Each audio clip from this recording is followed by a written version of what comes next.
আজ জানাবো পশ্চিমবঙ্গ দেশ এবং বিদেশের বাছাই করা গুরুত্বপূর্ণ 40টি তাজা সংবাদ। আপনি যদি আমাদের চ্যানেলে নতুন হয়ে থাকেন তাহলে অবশ্যই সাবস্ক্রাইব করে রাখুন, কারণ প্রতিদিন সেরা ও গুরুত্বপূর্ণ সংবাদ আপনার হাতের মুঠোয় পৌঁছে দিতে সব সময় প্রস্তুত আছে। তৃণমূলের নজিরবিহীন ভাঙন, সায়নী সুদীপকে সরিয়েও কি শেষ রক্ষা হবে মমতার? এবেলা মমতার সঙ্গে চরম বেইমানি করে বিজেপিতে সুদীপ, তোপ কুণালের। আজ নন্দীগ্রামে শুভেন্দু জনকল্যাণ শিবিরের উদ্বোধন করবেন মুখ্যমন্ত্রী। চলবে 15 থেকে 17 জুন। কি হবে এই শিবিরে? ট্রাফিক আইন অমান্য করায় একদিনে জরিমানা 6,06,500 টাকা। এবার বালতি চুরির অভিযোগ, চুচুড়ার এক পঞ্চায়েত উপপ্রধানের বিরুদ্ধে গ্রেপ্তার অভিযুক্ত। মুসলিম মহিলারা জুলাই থেকে আর পাবেন না অন্নপূর্ণা ভাণ্ডার, বড় খবর দিলেন মুখ্যমন্ত্রী। আদালত দেখে নেবে, অভিষেককে কড়া হুঁশিয়ারি দিলীপের। অরূপের বিরুদ্ধেও বিস্ফোরক অভিযোগ। দীঘায় বেড়াতে গেলে আর দিতে হবে না অতিরিক্ত টাকা, 1 জুলাই থেকে বড় বদল ঘোষণা মুখ্যমন্ত্রীর। কারা অন্নপূর্ণা ভাণ্ডারের টাকা পাবেন না, পরিষ্কার জানালেন মুখ্যমন্ত্রী শুভেন্দু অধিকারী। অবশেষে নিয়োগ দুর্নীতি মামলায় ইডির জেরার মুখোমুখি হলেন অভিষেক ব্যানার্জি। এবার কি গ্রেপ্তার? কোন স্কুলে পড়লে অন্নপূর্ণা যোজনা নয়, বিস্ফোরক সতর্কতা মুখ্যমন্ত্রীর। সময় এলে সব বলবো মুখ ঢেকে কলকাতায় ফিরেছিলেন, দিল্লিতে গিয়ে মুখ খুললেন সায়নী। ইন্দিরা থাকলে বিজেপিকে নিষিদ্ধ করতেন, জরুরি অবস্থার স্মৃতি উস্কে গেহলটের বিস্ফোরক মন্তব্য। ধর্ম লুকিয়ে শ্বশুরকে বাবা পরিচয়ে নকল আধার ভোটার কার্ড তৈরি, গ্রেপ্তার তৃণমূল নেতা। বাংলায় আসছে 5 লক্ষ টাকার ফ্রি চিকিৎসা, জেনে নিন কার্ড পাওয়ার উপায়। প্রবল গরমে কিভাবে কমবে বিদ্যুতের বিল, উপায় জানিয়ে দিলেন মুখ্যমন্ত্রী শুভেন্দু। পেট্রোল ডিজেলের দামে স্বস্তি, কলকাতা সহ দেশের বাকি শহরে আজকের নতুন দর জেনে নিন। 100 দিনের বদলে মিলবে 125 দিনের কাজ, আবাস যোজনায় মিলল বড় স্বস্তি। আমেরিকা ইরানের শান্তি চুক্তি সম্পন্ন, ট্রাম্প জানালেন হরমুজ প্রণালী আজীবনের জন্য টোল ফ্রি। দক্ষিণবঙ্গে ঝড় বৃষ্টির পূর্বাভাস, কবে জোরালো হবে বর্ষা, কলকাতা সহ একাধিক জেলায় সতর্কতা। প্রিয় দর্শক, এতক্ষণ শুনছিলেন সংবাদ শিরোনাম। এবার আসছি বিস্তারিত খবরে। ভিডিওটি ভালো লাগলে লাইক করুন এবং আমাদের ইউটিউব চ্যানেলটি সাবস্ক্রাইব করে আমাদের সঙ্গে থাকুন। তৃণমূলের নজিরবিহীন ভাঙন, সায়নী সুদীপকে সরিয়েও কি শেষ রক্ষা হবে মমতার? এবেলা নির্বাচনে ভরাডুবির পর তৃণমূল কংগ্রেসের অন্দরে ফাটল এখন চরম আকার ধারণ করেছে। দলের রাশ শক্ত হাতে ধরে রাখতে রীতিমতো মরিয়া তৃণমূল সুপ্রিমো মমতা বন্দ্যোপাধ্যায়। এই পরিস্থিতিতে দলের অন্দরে কড়া বার্তা দিতে বড়সড় সাংগঠনিক রদবদল ঘটালেন তিনি। যুব তৃণমূলের রাজ্য সভাপতির পদ থেকে সায়নী ঘোষকে সরিয়ে দায়িত্বে দেওয়া হয়েছে অর্ণব বন্দ্যোপাধ্যায়কে। অন্যদিকে বিদ্রোহী শিবিরে যোগ দেওয়া প্রবীণ সাংসদ সুদীপ বন্দ্যোপাধ্যায়কে উত্তর কলকাতা সাংগঠনিক জেলার সভাপতির পদ থেকে অপসারণ করে কুণাল ঘোষকে নতুন সভাপতি হিসেবে ঘোষণা করা হয়েছে। তবে দলের এই ড্যামেজ কন্ট্রোল নীতির মধ্যেই দিল্লিতে ঘাসফুল শিবিরের বিদ্রোহী নেতারা চরম আঘাত হানার চূড়ান্ত প্রস্তুতি নিচ্ছেন। আগামীকাল সোমবার লোকসভার স্পিকার ওম বিড়লার সঙ্গে দেখা করে এই বিদ্রোহী গোষ্ঠী নিজেদের আসল তৃণমূল হিসেবে স্বীকৃতি দাবি করবে বলে স্পষ্ট জানিয়েছেন সাংসদ জগদীশ চন্দ্র বর্মা বসুনিয়া। কাঁথিতে নির্দিষ্ট কর্মসূচি থাকায় মুখ্যমন্ত্রীর দিল্লি যাওয়ার নিয়ে ধোঁয়াশা থাকলেও এই রাজনৈতিক ডামাডোলের প্রভাব বঙ্গ রাজনীতিতে সুদূর প্রসারী হতে চলেছে। সোমবার স্পিকারের ঘরে বিক্ষুব্ধরা যদি নিজেদের দাবি প্রতিষ্ঠায় সফল হন, তবে তা তৃণমূলের মূল কাঠামোর অস্তিত্বকেই বিপন্ন করে তুলবে এবং বাংলার রাজ্য রাজনীতিতে এক বড় সড় পট পরিবর্তন ঘটাবে। মমতার সঙ্গে চরম বেইমানি করে বিজেপিতে সুদীপ, তোপ কুণালের।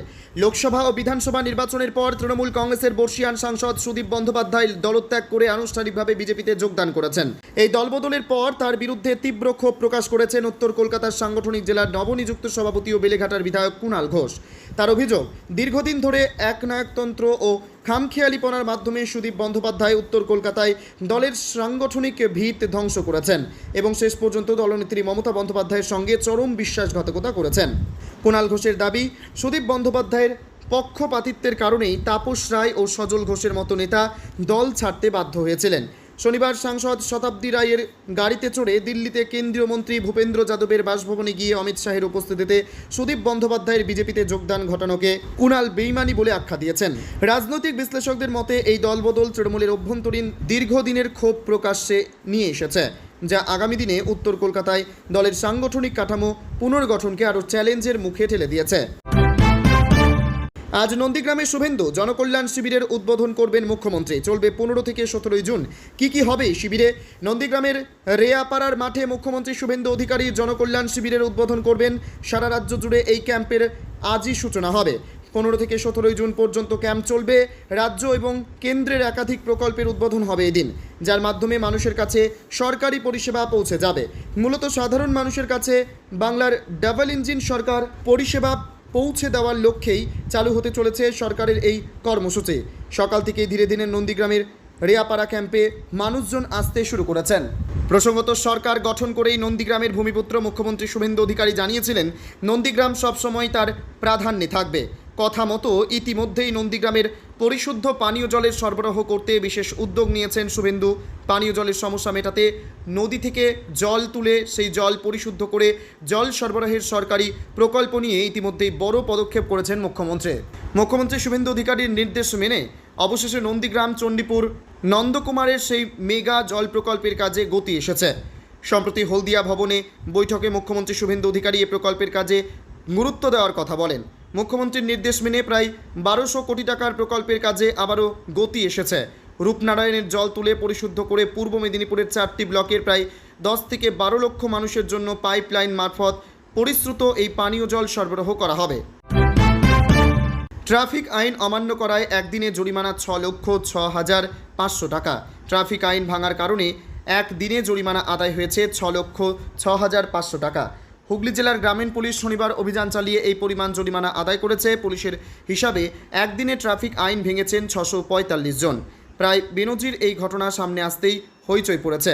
ওয়াকিবহল মহলের দাবি, এই ঘটনায় ট্রাফিক আইন নিয়ে নাগরিকদের উদাসীনতা যেমন সামনে এসেছে, তেমনি পুলিশের বিশেষ সক্রিয়তাও নজর কেড়েছে। হুগলি গ্রামীণ পুলিশের কর্তারা এক বিবৃতিতে জানিয়েছেন, ট্রাফিক আইন ভাঙলে অভিযুক্তকে রেয়াত করা হবে না। ধারাবাহিক অভিযান চলবে। হেলমেটহীন যাত্রার ক্ষেত্রে আরও কঠোর অবস্থান নেওয়া হবে। নাগরিক সুরক্ষার কথা মাথায় রেখে পুলিশ বিভাগ কঠোরতম পদক্ষেপ করবে।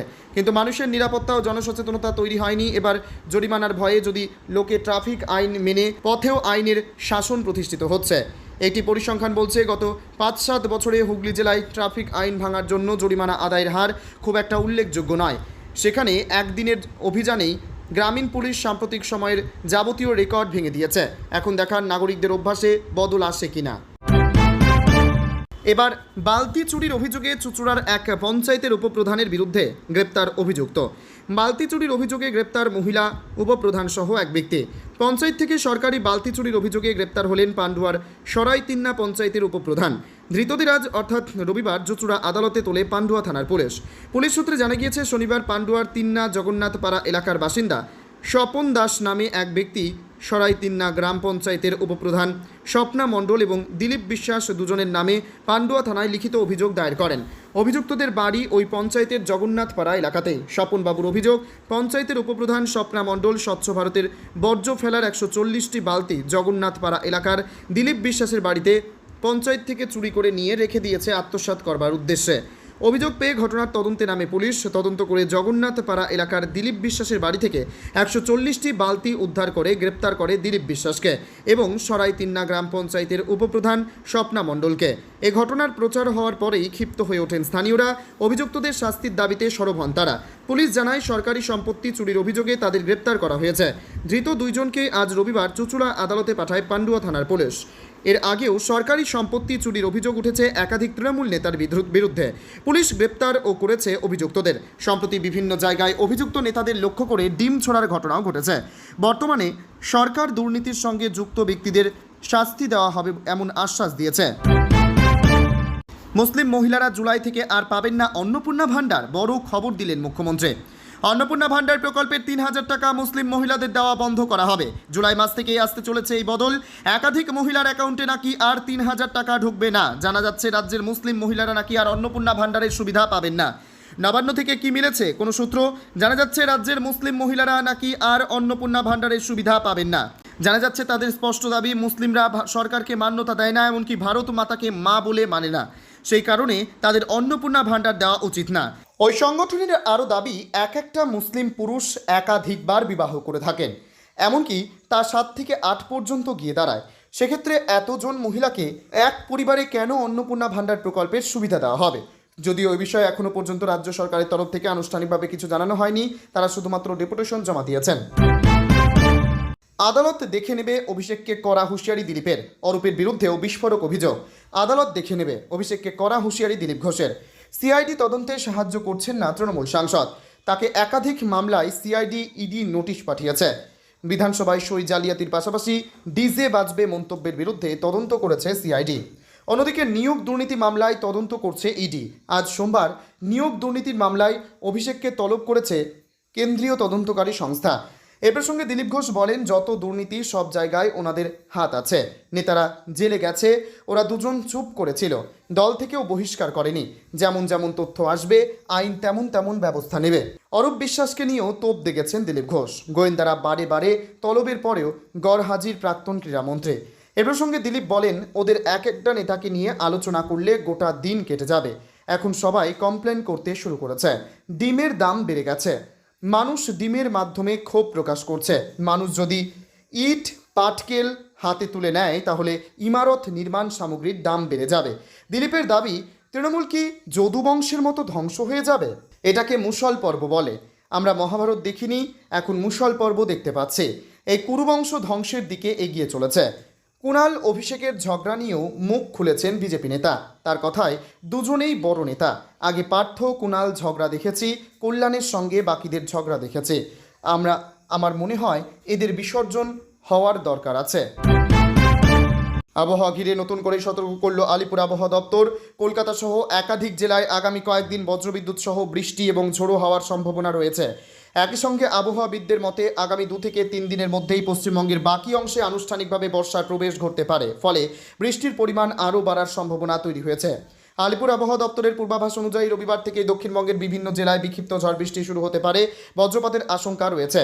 বর্ষা প্রবেশের অনুকূল পরিস্থিতি তৈরি হওয়ায় আবহাওয়ার এই পরিবর্তনকে গুরুত্বপূর্ণ বলে মনে করছেন বিশেষজ্ঞরা। কলকাতায় রবিবার দিনের বিভিন্ন সময়ে বজ্রবিদ্যুৎ সহ বৃষ্টির সম্ভাবনা রয়েছে। বৃষ্টির পাশাপাশি ঘন্টায় 30 থেকে 40 কিলোমিটার বেগে ঝোড়ো হাওয়া বইতে পারে বলে জানিয়েছে হাওয়া অফিস।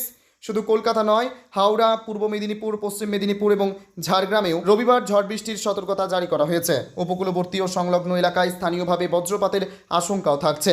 সোমবার হুগলি, উত্তর 24 পরগনা এবং দক্ষিণ 24 পরগনায় আবহাওয়া আরও সক্রিয় হতে পারে। এই জেলাগুলিতে 40 থেকে 50 কিলোমিটার বেগে ঝোড়ো হাওয়া বইতে পারে। হুগলিতে বুধবারও ঝড় বৃষ্টির সম্ভাবনা রয়েছে।